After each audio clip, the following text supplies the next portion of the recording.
Que el Señor nuestro Dios les bendiga, hermanos y hermanas. El día de hoy estamos llevando a cabo nuestro culto conmemorativo de Santa Cena en el marco de la celebración de la Semana Santa 2020. Sin lugar a dudas, y a pesar de las circunstancias que nos apremian, es una bendición poder reunirnos en torno a la palabra de Dios y en torno a su mesa para adorarle de todo corazón, obedeciéndole con devoción lo que Él nos ha ordenado como iglesia por medio de su palabra. Así que les invito a meditar en la palabra de nuestro Dios para este día. He titulado a este mensaje La justicia y gracia de Dios para su pueblo. Nos estaremos basando en Éxodo capítulo 12, versículos del 12 al 14, y en el Evangelio según San Lucas capítulo 22, versículos del 14 al 20. Dios siempre ha tratado a su pueblo con justicia y con gracia. Como sabemos, justicia significa dar a cada quien lo que merece, y gracia significa otorgar un favor de una manera inmerecida. Quizá desde nuestra perspectiva humana, ambas cosas podrían parecernos contradictorias y por lo tanto difíciles de conciliar al mismo tiempo. Sin embargo, una de las formas más claras de poder ver la manifestación de la justicia y la gracia de Dios para con su pueblo al mismo tiempo es a través de la institución de la Pascua en el Antiguo Testamento y en la institución de la Santa Cena en el Nuevo Testamento. Veamos cómo se manifestó la justicia y la gracia de Dios para con su pueblo por medio de estas dos instituciones y finalmente preguntémonos cuál es su propósito para nuestras vidas. En primer lugar, veamos la justicia y la gracia de Dios para con su pueblo reveladas en la Pascua. Como sabemos, la Pascua fue ordenada por Dios en el contexto de la liberación del pueblo de Israel de su esclavitud de los egipcios, y para ello Dios había azotado a Egipto a través de 10 plagas terribles. Sería precisamente antes de que cayera sobre Egipto la 10ª plaga, llamada también la muerte de los primogénitos, que Dios ordenaría a su pueblo la celebración de la primera Pascua. La narrativa de estas cosas las podemos encontrar en Éxodo capítulo 11 y 12. Por el momento, quiero que veamos solo Éxodo capítulo 12, versículos del 12 al 14, los cuales daré lectura. Pues yo pasaré aquella noche por la tierra de Egipto y heriré a todo primogénito de la tierra de Egipto, así de los hombres como de las bestias, y ejecutaré mis juicios en todos los dioses de Egipto, yo Jehová. Y la sangre os será por señal en las casas donde vosotros estéis. Y veré la sangre y pasaré de vosotros. Y no habrá en vosotros plaga de mortandad cuando hiera la tierra de Egipto. Y este día os será en memoria y lo celebraréis como fiesta solemne para Jehová durante vuestras generaciones. Por estatuto perpetuo lo celebraréis. En estos versículos vemos que después de haber dado Dios su gracia, por su gracia instrucciones sobre cómo celebrar la Pascua al pueblo de Israel para su salvación, también le revela a Dios su justicia a su pueblo al juzgar la idolatría de Egipto a través de la muerte de todo primogénito. Es así que podemos ver con mucha claridad que la Pascua fue instituida en un contexto de justicia y de gracia de parte de Dios para con su pueblo bajo la esclavitud de Egipto. Ahora bien, algo que generalmente olvidamos es que el pueblo de Israel había habitado por 430 años en Egipto. Eso lo vemos en Éxodo capítulo 12, versículo 40. No todo ese tiempo fue esclavitud para los israelitas. De hecho, Dios usó parte de ese tiempo para prosperar y multiplicar a su pueblo. Sin embargo, las nuevas generaciones crecieron y asimilaron una cultura idólatra con la cual se sintieron cómodos, hasta que esa misma cultura los tomaría como esclavos para construir sus templos y sus palacios. No era la idolatría de los egipcios lo que incomodó a los israelitas, era la esclavitud, los trabajos pesados y la falta de comodidades lo que llevó a los hijos de Israel a clamar por su liberación. Hay evidencias en las Escrituras que muchos del pueblo de Israel, al salir de Egipto, también llevaron consigo a sus ídolos, al menos en sus corazones, y eso se hizo evidente cuando obligaron a Aarón a hacerles un becerro de oro, y cuando Dios les entregó sus mandamientos, siendo el primero de ellos: no tendrás dioses ajenos delante de mí. Si Dios había de juzgar con justicia la idolatría de Egipto, también debería de juzgar con la misma justicia la idolatría de su pueblo. Es así como vemos que la celebración de la Pascua, que significa pasar por alto, era la manifestación de la gracia de Dios para con su pueblo, al pasar por alto el juicio de Dios de la muerte de los primogénitos sobre su propio pueblo. Porque al igual que los egipcios, ellos también eran idólatras y dignos de muerte. La diferencia fundamental entre los egipcios y los israelitas era que Dios, muchos años antes, había hecho un pacto de gracia con Abraham y su descendencia para que fueran su pueblo escogido, por el cual Dios traería a un Salvador que no solo redimiría a los hijos de Dios de sus pecados, sino también restauraría el reino de Dios sobre la tierra de manera definitiva, pues este reino perfecto se había perdido desde la caída de Adán y Eva en el Edén.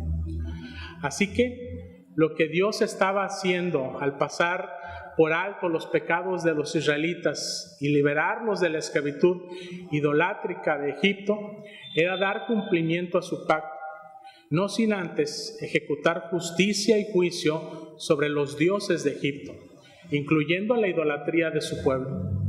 Es por eso que Dios instituye la Pascua como un medio de gracia y salvación del justo juicio de Dios, mostrando de esta manera su gracia o favor inmerecido hacia su pueblo pecador. Pero esa gracia de parte de Dios tendría un precio: el sacrificio de un cordero sin defecto, el cual los hijos de Israel debían sacrificar para derramar su sangre sobre los dinteles de sus puertas, así como comer su carne. De tal manera que cuando Dios pasara ejecutando su juicio sobre la idolatría de Egipto y de su pueblo, al ver la sangre del cordero sacrificado en los dinteles de cada casa de su pueblo, pasaría por alto su juicio, porque ese juicio ya había sido ejecutado por medio del cordero de la Pascua. Es así como se revelaría la gracia de Dios para con su pueblo pecador, por medio del sacrificio de un cordero inocente y sin defecto, sacrificado en juicio por los pecados de su pueblo.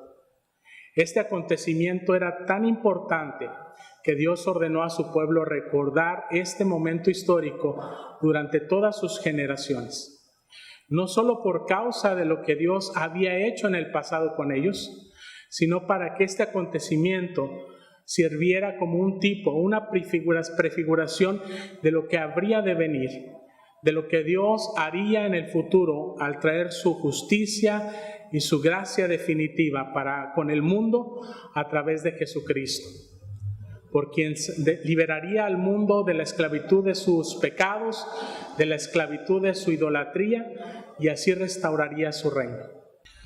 En segundo lugar, la justicia y la gracia de Dios para con su pueblo, reveladas ahora en la Santa Cena. Como sabemos, la Santa Cena fue instituida por nuestro Señor Jesucristo en el contexto de la celebración de la Pascua junto con sus discípulos. El Evangelio de Lucas, capítulo 22, versículos del 15 al 20, nos hace notar las palabras de Jesús: «¿Cuánto he deseado comer con vosotros esta Pascua?». Nuestro Señor Jesucristo estaba muy consciente de lo que significaba la Pascua, pues Él era el Cordero de Dios prefigurado que ahora había venido a quitar los pecados del mundo. Él era ese Cordero por cuyo sacrificio y sangre derramada el pueblo de Israel experimentó la justicia y la gracia liberadora de Dios en el Antiguo Testamento.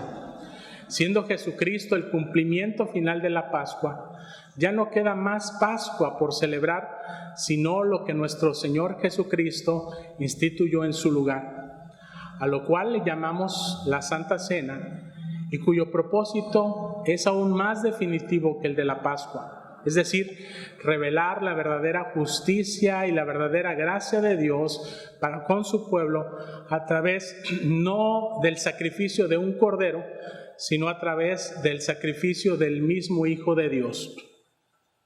Este propósito quedaría de manifiesto en la institución de la Santa Cena, a través del significado que Jesús le daría a los emblemas del pan y del vino. En esta nueva institución, Jesús tomaría el pan sin levadura y lo partiría y lo entregaría a sus discípulos como signo de su cuerpo sacrificado para que lo comieran, como se comía el cordero de la Pascua. También tomarían la copa de vino diciendo que simbolizaba el nuevo pacto en su sangre, es decir, una nueva forma en la cual Dios trata con su pueblo. Ya no por medio de sacrificios de animales, sino por medio del único y suficiente sacrificio de Jesús en la cruz del Calvario, por cuya sangre derramada, a semejanza de la sangre del Cordero, Dios pasaría por alto los pecados de su pueblo. Así de grande es la justicia de Dios para juzgar los pecados de su pueblo. Así de grande es la gracia de Dios para perdonar los pecados de su pueblo, porque así de grande es la justicia y la gracia de nuestro Señor Jesucristo. Preguntémonos ahora, ¿cuál es el propósito de la justicia y la gracia de Dios para nuestras vidas? Como seres humanos, debemos entender y reconocer que, al igual que el pueblo de Israel en su esclavitud, nosotros también nos encontramos esclavizados, habituados, cómodos con el pecado y con las idolatrías de este mundo.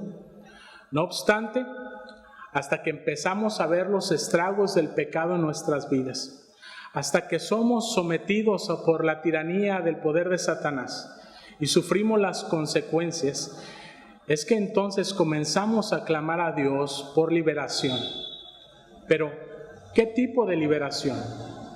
Liberación de las consecuencias temporales de nuestro pecado, porque nos sentimos incómodos con nuestras actuales circunstancias y con los enemigos del cuerpo, sin percatarnos muchas veces que hay enemigos espirituales que no podemos vencer, a menos que recibamos en nuestra vida la justicia y la gracia del perdón de Dios por medio de Cristo, el Cordero de Dios que quita el pecado del mundo. Si este es tu caso, Dios te llama a confiar en Jesús, a refugiarte en la justicia y en la gracia que hay en Él. Solo tienes que arrepentirte de tus pecados y creer que el sacrificio de Cristo te limpia de todo pecado. Sella tu comunión con Cristo, comiendo de su pan y bebiendo de su copa. Si tú ya eres un cristiano verdadero porque has experimentado la justicia y la gracia de Dios en tu vida por medio de la fe en Jesucristo, también debes entender que al igual que el pueblo de Israel en su camino a la tierra prometida, tú y yo seguimos luchando con nuestra vieja naturaleza. Seguimos atesorando en nuestro corazón ídolos, cosas que se interponen en nuestra comunión con Dios, afanes que no nos permiten buscar el reino de Dios y su justicia, cosas de las cuales necesitamos arrepentirnos, dejar atrás y poner nuestra vista en las cosas de Dios.